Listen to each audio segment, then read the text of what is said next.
많은 분들이 이 중요성을 많이 간과하십니다. 거의 세금 폭탄이 되는 행위나 마찬가지다. 5대5로 나눠가게 되면 이게 가장 최악이라는 거죠. 여기에 대해서 해명을 해야 됩니다. 함부로 손을 대는 게 위험할 수도 있다는 겁니다.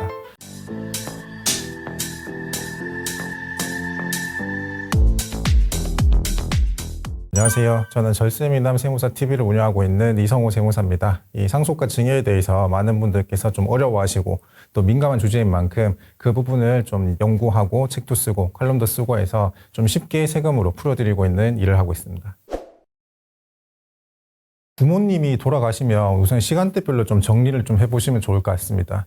우리 이제 일반적으로 양도세는 어때요? 물건을 팔고 나면 2개월 이내 세금 신고를 해야 되는데 상속세 같은 경우에는 6개월이나 시간을 많이 주어집니다. 그렇지만 국가는 절대로 이유 없이 세금 신고 기간을 늘려주진 않기 때문에 분명히 6개월 이내 내가 해야 될 일들이 분명히 있다는 건데 첫 번째는 이 사망 당일날 해야 될 일입니다. 당연히 부모님이 돌아가셨으니까 장례식장 예약을 하고 그 다음에 돌아가신 부모님에 대해서 애도하는 기간 분명히 있을 겁니다. 그리고 난 다음에 함께 해야 될 것이 이 장례를 치르면서 내가 들어간 비용, 영수증하고 이 장지나 봉분처럼 장례 전반에 걸쳐가지고 내가 지출한 비용이 있다면 나중에 상속세 신고를 할 때 이 장례 비용으로 공제를 받을 수가 있기 때문에 관련 비용이나 영수증을 챙기는 것이 중요합니다. 그리고 또 하나 챙겨야 될 게 병원에서 수령하고 있는 사망진단서 요거 꼭 확인하셔야 돼요. 왜냐하면 사망진단서상에 뭐가 있죠? 부모님이 돌아가신 사망일자가 적혀 있습니다. 이 사망일자가 왜 중요하냐면 이 사망일자를 기준으로 내가 나중에 언젠가 상속세 신고를 해야 되는지 그리고 상속세가 어느 정도 납부할 걸로 예상이 된다면 내가 납부할 수 있는 재원 마련은 언제까지 또 어떻게 해야 될지에 대해서 확정을 할 수 있는 기간이기 때문에 실제로 부모님이 돌아가신 날짜가 사망진단서에 제대로 기재가 되었는지까지 확인을 하시면 좋습니다. 두 번째는 이 사망일로부터 1개월 이내 상속인들이 해야 될 일들입니다. 자, 이때부터는 본격적으로 돌아가신 부모님에 대한 신변 정리를 한다라고 생각을 하시면 좋겠어요. 가장 먼저 해야 될 일은 바로 사망신고입니다. 부모님이 돌아가시고 사망신고는 언제 하느냐? 이 사망한 사람하고 같이 살고 있는 친족이 이 사망 사실을 안 날로부터 당연히 모를 수는 없겠죠. 부모님이 돌아가셨으니까 사망일로부터 1개월 이내에 해야 됩니다. 이 신고기간 이후에 물론 사망신고를 하는 것도 적법한 신고로 효력은 있습니다만 이 지자체에 따라서 신고기간 이후가 경과를 하게 되면 소정의 과태료가 있기 때문에 가급적이면 신고기간 내에 시간을 지키셔가지고 사망신고를 하시면 좋을 것 같고 또 중요한 게 이 사망신고를 하시면서 같이 해야 될 게 뭐냐? 두 가지가 있습니다. 첫 번째는 돌아가신 부모님에 대해서 부동산이 많이 흩어져 있는 경우에는 아무리 가족이라도 자세히 알 수가 없어요. 그래서 이 지적재산 조회라고 하는 걸 함께 신고를 하시고 또 반드시 신고를 해야 될 게 안심상속 원스톱 서비스를 함께 신고를 하는 겁니다. 안심상속 원스톱 서비스는 뭐냐? 이걸 신고를 하게 되면 이 부모님이 가지고 있는 내가 그동안 몰랐던 다양한 재산이나 이 채무나 부채 혹은 내가 미납한 금액에 대해서도 국가가 대신 조회를 해주고 있습니다. 그래서 가장 대표적으로 부동산뿐만 아니라 금융資産, 채권, 펀드, 주식뿐만 아니라 요즘은 또 코인을 또 많이 하시기 때문에 제가 상속세 신고를 실제로 하다 보면 코인에 대한 부분도 많이 가지고 계시는 분이 많아요. 연금이나 보험금, 국가나 이제 지자체에 내가 미처 세금 신고를 하지 못한 미납한 세금이 있다든가 이런 부분에 대해서 전방위에 걸쳐가지고 국가가 세금 신고를 조회를 해주기 때문에 관련해서 반드시 좀 도움을 받으시면 될 것 같고 다만 주의할 건 있습니다. 이러한 안심상속 원스톱 서비스를 신청을 하기 전에 먼저 좀 유의할 사항은 해당 서비스를 신청을 하게 되면 어떻습니까? 이 돌아가신 피상속인의 금융資産에 대해서는 일시적으로 인출 거래가 정지가 된다는 점. 왜냐하면 나중에 은행에서는 지금 상속세가 이 진행된 게 아직 정리가 안 됐잖아요. 그래서 상속재산에 대해서 분할 협의가 안 됐기 때문에 나중에 얼마든지 이중지불 문제가 발생할 수가 있어서 나중에 상속인들 간의 재산에 대한 협의 분할을 다 한 이후에는 이 정상적으로 이 현금 인출이 가능하지만 그 이전에는 일시적으로 현금 인출이 중단이 된다는 점 좀 미리 알고 계시면 좋을 것 같고 그래서 내가 급하게 쓸 자금이 있다. 그런 계획이 있다던가 혹은 이제 대출 상환처럼 내가 급전이 필요한 경우에는 이미 부모님이 돌아가셨으면 그걸 인출하는 거는 자유롭게 인출을 하시더라도 나중에 상속세 신고에는 전혀 영향이 없기 때문에 필요한 자금은 내가 이동성 측면에서 미리 인출을 하신 이후에 사망 신고하고 안심상속 원스톱 서비스를 함께 신고를 하시면 좋겠습니다. 자, 그리고 세 번째는 이 상속 개시일로부터 3개월 이내 이 상속 이내 해야 될 일들입니다. 이제 크게 두 가지가 있는데요. 첫 번째는 이 앞서 돌아가신 분에 대해서 상속재산이 어느 정도로 이제 파악이 아마 되었을 겁니다. 그러면은 이러한 예금이나 이 보험 정보를 기반으로 해서 각종 은행, 우체국, 증권사, 보험회사 같이 이 과거 금융거래 내역을 내가 직접 찾아가서 조회를 해야 되고 또 상속인이 받게 될 보험금이나 퇴직금이 있다면 이러한 금액에 대해서 상속인이 대신해서 지급 청구를 하는 식입니다. 이때는 반드시 열람 기간이 중요한데 부모님 사망 전 10년 전부터 사망 이후 현재 내가 이 조회를 하는 시점까지 기간을 정해가지고 발급을 해달라고 반드시 이야기를 하셔야 돼요. 왜냐하면 이 추후에 상속세 세무조사가 있게 될 텐데 이 세무조사 진행하는 기간이 국가가 보기에 10년 동안 거래 내역을 보기 때문에 우리가 세금 신고를 할 때도 역시 이 10년치 데이터를 가지고 그 기간 동안에 사전에 증여한 재산이 있었는지 혹은 추정 상속 재산으로 내가 볼만한 재산이 있는지 함께 확인을 해야 되기 때문입니다. 그리고 이 사망 이후에 늦게 입금되는 돌아가신 분에 대한 보험금이나 퇴직금도 역시 내가 이 사망일 현재에는 남아있는 재산은 아니지만 분명히 상속 재산으로 포함을 되기 때문에 함께 빠짐없이 신고를 해야 됩니다. 그리고 두 번째는 이 3개월 기간에 뭘 해야 되느냐? 바로 상속 포기하고 한정 승인에 대한 신고 기간 역시 3개월이라고 하는 점입니다. 우선 이 상속 포기는 뭐예요? 이 처음부터 내가 상속인이 아니다라고 하는 사실을 국가에 내가 표시하는 의사 표시입니다. 그렇기 때문에 이 공동상속의 경우에는 상속인별로 자유롭게 이 포기를 할 수가 있어요. 만약에 내가 받을 상속재산보다 이 돌아가신 분의 남겨주신 부채가 내가 더 크다라고 판단되는 경우에는 이 상속 포기에 대한 고민을 3개월 이내 해볼 수가 있습니다. 또한 이 한정승인이라고 하는 게 있습니다. 이 상속인이 상속받을 재산 내에서 내가 상속 포기를 하진 않는 대신에 이 범위 내에서만 내가 상속 채무를 승계를 받겠다라고 하는 거기 때문에 이 상속 포기 또는 한정승인은 이 상속 개시된 걸 안 날로부터 3개월 이내에 주소지 가정법원에다가 신고를 하시면 좋겠습니다. 마지막으로 부모님이 돌아가시고 이제 비로소 6개월까지 내가 해야 될 일입니다. 요 기간은 본격적으로 상속세하고 상속재산에 대해서 취득세를 내가 신고 납부하는 기간입니다. 가령 부모님이 내가 7월 1일 날 돌아가셨다고 하시면 이 상속세는 언제 신고가 해야 됩니까? 이 8월 1일부터 부모님이 돌아가신 달은 제외하고 8월 1일부터 6개월까지이기 때문에 내년 1월 말까지 상속세 신고를 해야 된다는 점. 그리고 이 상속세 신고 전에 최종적으로 이 상속재산에 대해서 어떻습니까? 상속인들 간의 협의가 진행되는 기간이기도 하고 이 상속세를 어떻게 납부할지에 대한 재원 마련 고민이 본격적으로 시작되는 기간이 남은 6개월입니다. 그렇기 때문에 이 대부분의 경우에 있어가지고 이 상속세는 거액의 세금이 어떻습니까? 한꺼번에 이 폭발적으로 발생을 하는 특징이 있어서 이 납세 담보를 제공을 하고 최대 10년 동안 우리가 연부연납을 통해서 매년 세금을 나눠서 납부를 한다던가 혹은 상속받은 재산 중에 부동산이 차지하는 비중이 가령 절반 이상이라면 이 상속받은 재산을 적시 내가 물납을 해가지고 세금을 납부하는 여러 가지 방법을 내가 강구하는 시기가 바로 6개월 이내 선택을 해야 되는 기간입니다. 결론적으로 말씀드리면 이미 사망을 하시고 난 이후에는 상속재산을 어떻게 나눠가는지는 사실 전체 상속세에 미치는 영향은 없습니다. 왜냐하면 돌아가신 부모님의 전체 재산에 대해서 지금 우리나라가 상속세가 산정되는 구조가 세금이 먼저 산정이 되고 또 상속인들이 각자 받는 상속 몫에 대해서 각자 세금 신고 납부만 하면 되는 구조이기 때문에 이후의 재산 분할에 대해서는 사실 큰 영향은 없습니다만 딱 하나 좀 주의를 하실 거 있습니다. 이 사망일 현재 배우자가 살아있는 경우 배우자 상속공제를 적용받을 수가 있기 때문에 이 배우자 상속공제는 기본적으로 그 배우자가 실제로 상속받은 재산을 기초로 공제를 받을 수가 있습니다. 그래서 현재 이 최소 5억에서 최대 30억 원까지 공제를 받을 수가 있기 때문에 이 배우자 같은 경우에는 예외적으로 실제 상속받는 금액의 크기에 따라서 공제 금액이 이 차후적으로 변동이 될 수가 있어서 배우자에 대한 공제만큼은 실제 상속 지분이 중요하다라고 보시면 좋을 것 같습니다. 그리고 돌아가신 부모님의 예적금에 들어있는 잔액이나 보험금 같은 경우에는 이 부동산처럼 사실 등기 대상이 되는 자산이 아닙니다. 그렇기 때문에 누가 출원하는지는 상속세를 변동하는 요소가 아닙니다. 따라서 이 많은 분들이 상속세가 이 부모님이 이미 돌아가셨지만 더 나올까봐 부모님 사후에 급하게 사용해야 될 대출 만기나 자금 유동성 때문에 필요한 자금을 못 뽑는 경우가 계시는데 그런 경우에는 좀 오히려 걱정을 내려놓으시고 자유롭게 인출을 하셔도 세금에는 영향이 없다라고 말씀드리고 이 상속재산 중에 부동산은 사실 이제 수면 위로 드러나는 자산이지 않습니까? 그래서 돌아가신 본인이 아니라고 하더라도 이 남아있는 가족이 대부분은 부모님이 어디에 어떤 부동산을 가지고 있다라고 인지를 하는 경우가 많습니다. 그렇지만 이 예적금이나 채권, 주식, 펀드, 이 파생상품 이런 거는 이제 본인이 직접 운용하는 게 아니면 실제로 운용 규모나 혹은 예금 잔액이 얼만큼 있는지는 알 수가 없기 때문에 이런 부분에 대해서 좀 이제 상속재산에서 누락하지 않게 좀 잘 챙기시길 바라고 또 개인정보 차원에서도 접근하는데 아무리 가족이라도 제한사항이 되는 게 많습니다. 그래서 국가에서 이 망자에 대한 부동산에 대해서 남은 재산이 얼마인지 확인해주는 이 원스톱 서비스는 반드시 좀 신고를 하셔가지고 같이 챙기시길 권해드립니다.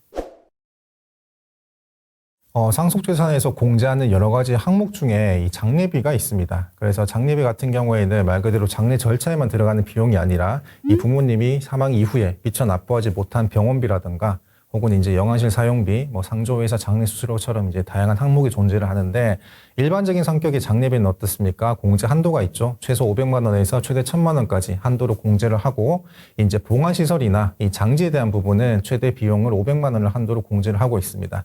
결과적으로 최대 1500만 원을 이 장례비라고 하는 명목으로 이 상속재산에서 공제를 할 수가 있는데 만약에 현금으로 지출을 해서 이런 증빙을 잘 갖추지 못하는 경우라면 실제 장례비를 나중에 부인당할 수도 있기 때문에 가급적이면 이 신용카드 사용 내역이라든가 현금 영수증이라든가 하다못해 통장 이체 내역이라도 잘 갖춰 놓으면 나중에 세금 신고를 할 때 있어가지고 입증 증빙에 대한 시간과 에너지 낭비를 좀 최대한 줄일 수 있다는 걸 말씀을 드리고 부모님이 아직 돌아가지 않은 상황에서 이 병원비나 간병비를 자녀들이 마지막으로 효도를 한다고 생각을 하시면서 대신 부담하는 경우가 많습니다. 이런 나중에 이 장례비로 인정이 되지 않습니다. 이 상속재산에서 공제되는 병원비나 장례비는 말 그대로 사망일 현재 돌아가신 부모님 입장에서 수납하지 못한 채무 성격이 되어야만 그게 상속재산에서 공제가 되는 채무로 인정을 받을 수가 있기 때문에 살아생전이라고 한다면 이 자녀가 대신 부담한 비용은 공제가 안 된다. 따라서 조금이라도 이 상속재산을 줄이고자 한다면 살아생전에 부모님 명의 통장에서 이런 비용들은 다 지출하시는 게 상속세가 적게 나오는 데 도움이 된다라고 말씀을 드립니다. 그래서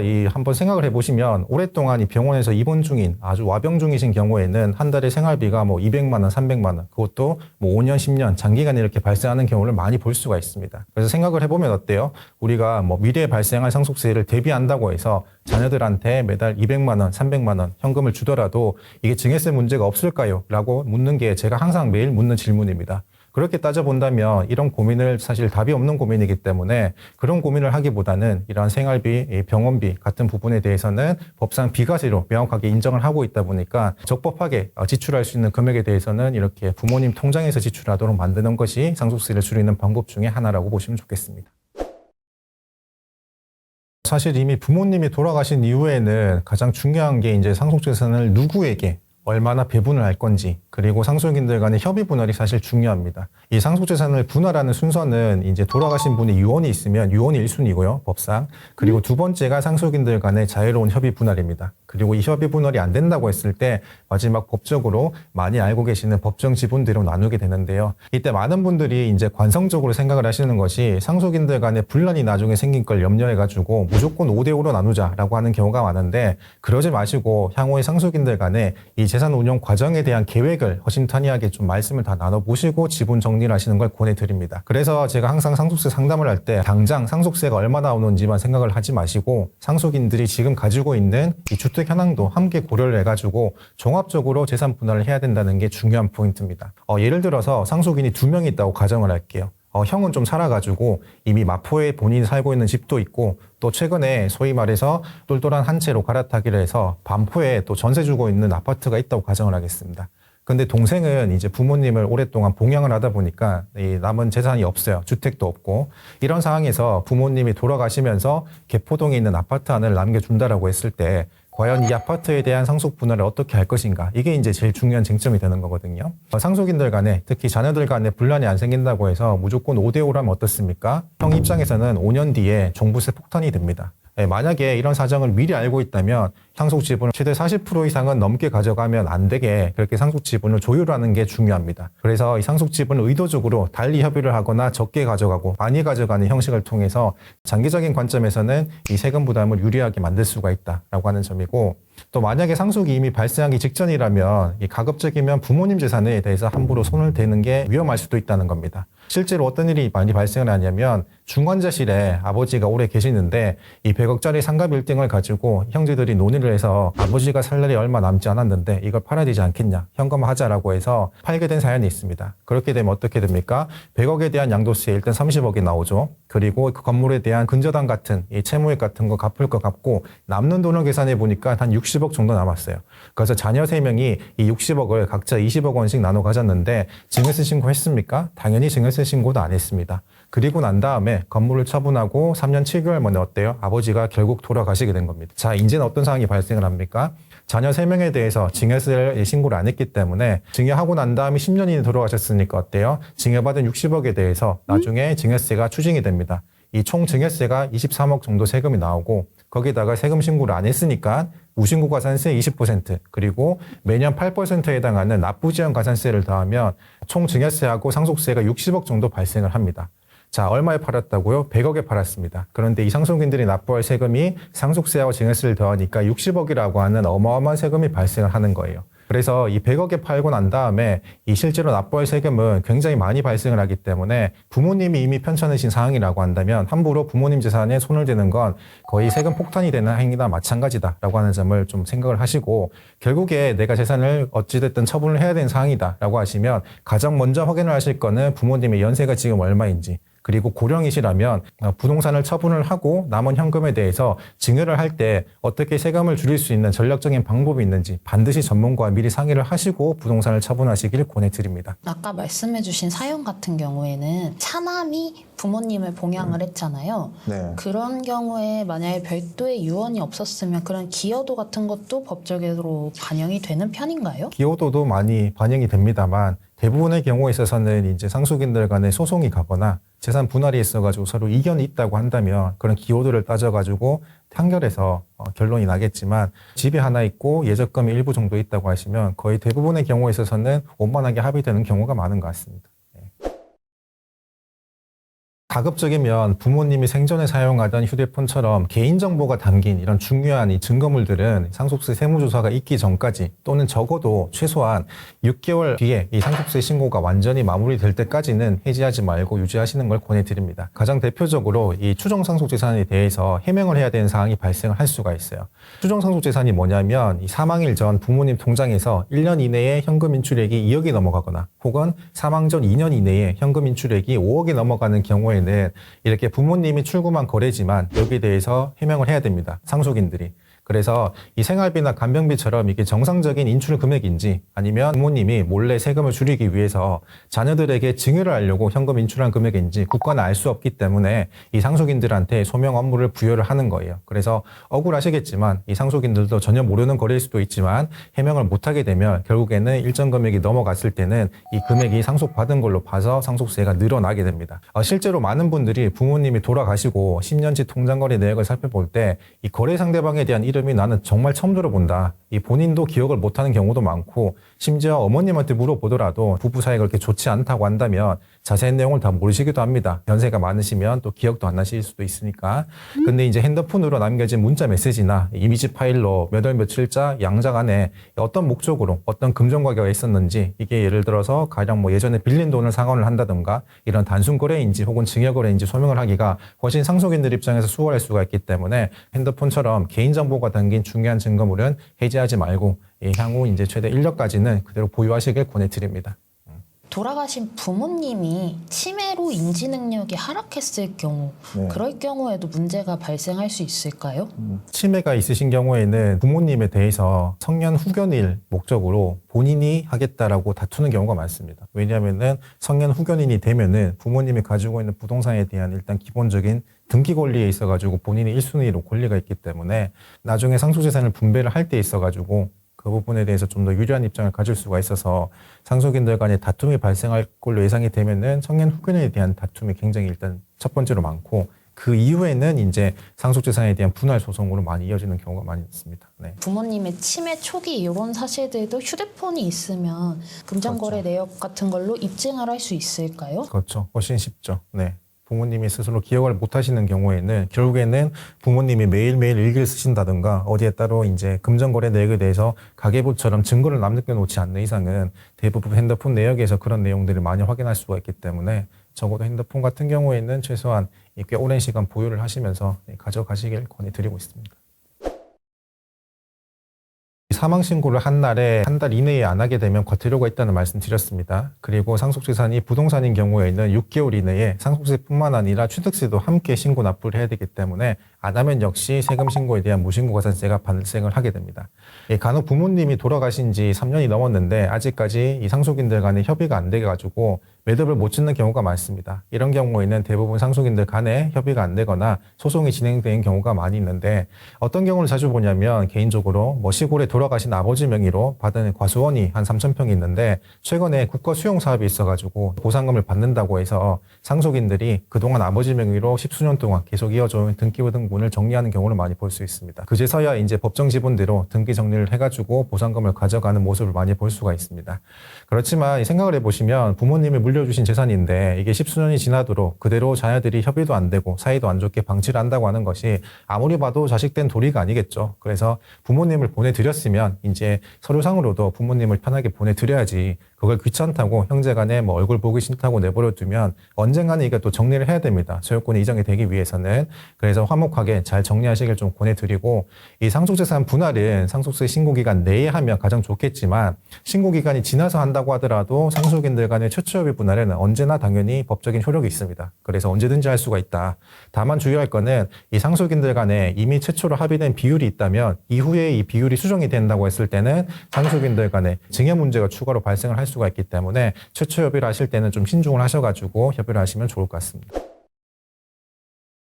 굉장히 많은 방법이 있습니다. 하나 말씀드리면 가급적이면 자녀에게 증여할 수 있을 때 미리 좀 증여를 하자라고 하는 게 제 개인적으로 항상 말씀드리는 겁니다. 그렇지만 이미 자녀한테 증여를 내가 이미 했다. 그럴 줄 알고 내가 손을 다 썼다라고 하시는 경우에는 이 자녀에게 증여 재산이 이미 많다고 했을 때 추가적인 증여를 하기가 굉장히 힘들 수가 있습니다. 왜냐하면 지금 현재 증여세법이 어떻습니까? 같은 사람으로부터 10년 이내에 증여를 받으면 그걸 증여를 받은 걸 다 합산해가지고 누진과세가 되기 때문에 이 부모님으로부터 한두 번 정도 증여를 받을 수는 있겠습니다만 3번, 4번 그 이상 증여를 받는 게 굉장히 세부담이 크게 발생을 합니다. 이런 경우에는 사실 법정 상속인이 자녀가 아니라 오히려 세대를 건너뛰어가지고 손자녀한테 증여를 하는 것도 고려해 보시면 좋습니다.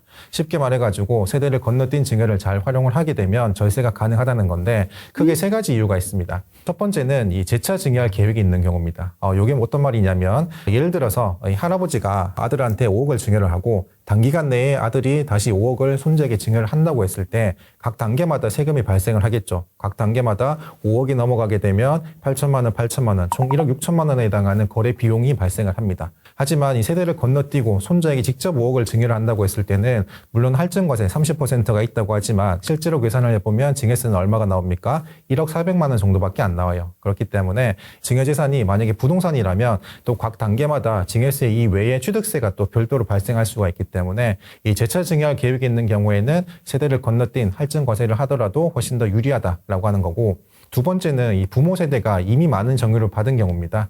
그래서 극단적으로 할아버지가 아들에게 이미 최고 세율 50%가 적용되는 30억 이상의 재산을 이미 내가 증여를 하는 경우에는 추가적으로 1억을 증여한다고 했을 때 절반 정도 세금이 나옵니다. 그러니까 내가 100만 원을 증여하든 1억을 증여하든 내가 증여하는 금액 50%가 항상 세금으로 따라붙기 때문에 세금 부담이 굉장히 많이 발생을 한다. 그래서 이런 경우라면 아들이 아닌 손자에게 직접 증여를 하게 되면 이 증여재산 공제 한도 5천만 원도 새롭게 적용받을 수가 있고, 또 합산과세가 안 되니까 기본적으로 10년 이내에 세율도 어떻습니까? 당초에 적용받은 최고 세율 위에다가 또다시 적용되는 것이 아니라 가장 낮은 10%부터 새롭게 적용되는 거기 때문에 할증과세를 고려하더라도 분명 더 유리한 점은 있다. 거고, 마지막 3번째는 이 조부모님의 상속을 미리 고민하는 경우입니다. 세대를 건너뛴 손자 증여가 더 유리하다는 건데 결국에는 상속인들한테 증여를 하게 되면 어떻습니까? 이 증여를 한 날로부터 이 할아버지가 10년 이내에 돌아가시면 사전 증여 재산으로 포함이 돼가지고 상속재산에 포함이 됩니다. 그렇지만 손자녀나 사위, 며느리처럼 이렇게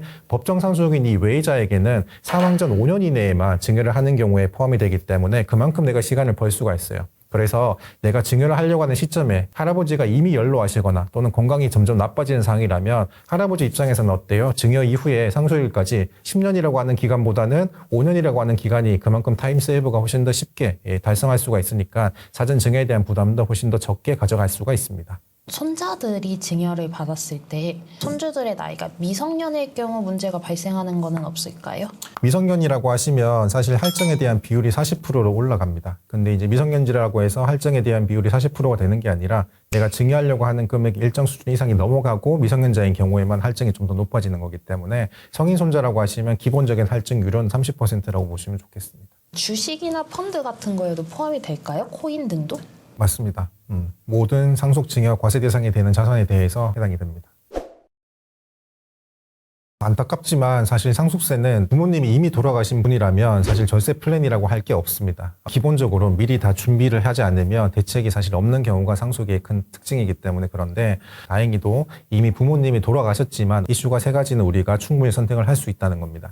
첫 번째가 바로 이 상속재산을 누가 얼만큼 받아갈 것인가. 두 번째는 이 상속재산을 어떻게 평가할 것인가. 그리고 세 번째는 이미 상속을 받았으면 이걸 내가 언제까지 처분할 것인가에 대한 이 세 가지에 대한 판단입니다. 자, 첫 번째, 이 상속재산을 누가 얼만큼 받을 것인가에 대한 문제. 요거 정말 많이 발생을 하는데 많은 분들이 이 중요성을 많이 간과하십니다. 가장 일반적으로 실수가 발생하는 게 이 상속재산 중에 뭐 주택이 하나 있고 또는 입주권이 하나 있는 경우, 이런 경우에 많이 발생을 해요.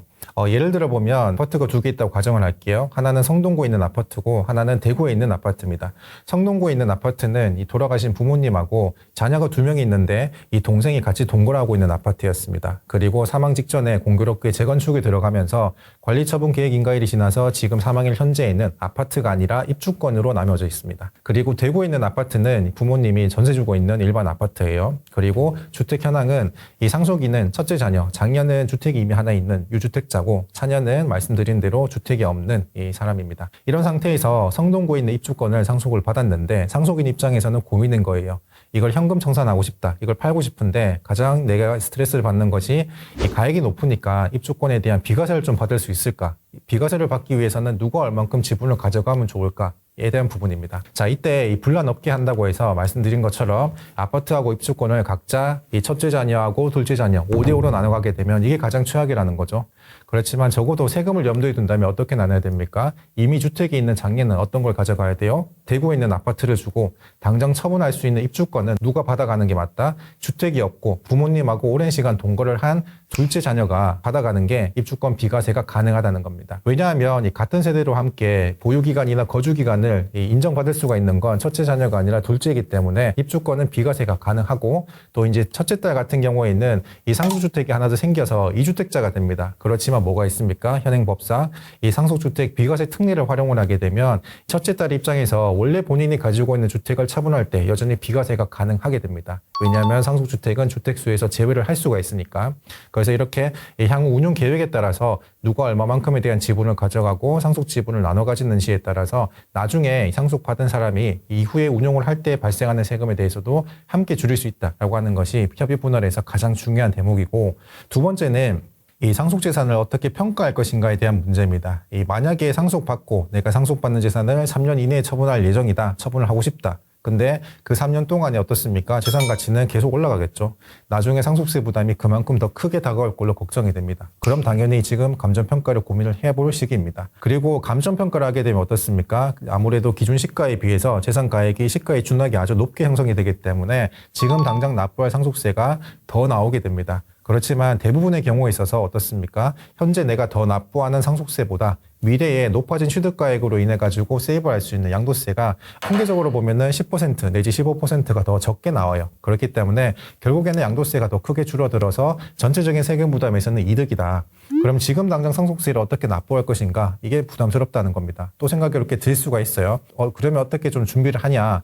그러면 내가 계획한 양도 시점이 이 상속받고 난 다음에 향후 3년 이내니까 남은 기간 동안 내가 연부연납을 신청을 해서 연부연납 가산금도 3년이면 사실 그렇게 많이 가산금이 붙지는 않습니다. 그렇게 크지도 않으면서 상속인들 간에 3년 동안 나눠서 세금 납부를 하다가 예상되는 시점에 이 부동산을 처분을 해서 남아있는 매매대금으로 남은 상속세를 다 정리를 하고 또 감정평가를 통해 가지고 그 당시에 미래 양도세도 함께 줄일 수 있는 계획을 같이 생각을 해볼 수가 있기 때문에 이미 부모님이 돌아가셨다면 누가 받을 것인지 그리고 재산 평가는 어떻게 할 것인지에 대한 부분은 꼭 마지막까지 생각을 좀 해보셔가지고 결정을 하시면 좋겠습니다. 이번 시간에서 부모님이 돌아가시고 난 다음에 상속인들이 반드시 좀 준비해야 될 내용들 살펴봤습니다. 앞으로도 뷰인사이드 채널 통해 가지고 관련된 도움되는 정보 많이 얻어가시면 좋겠습니다. 이상 이성호 세무사였습니다.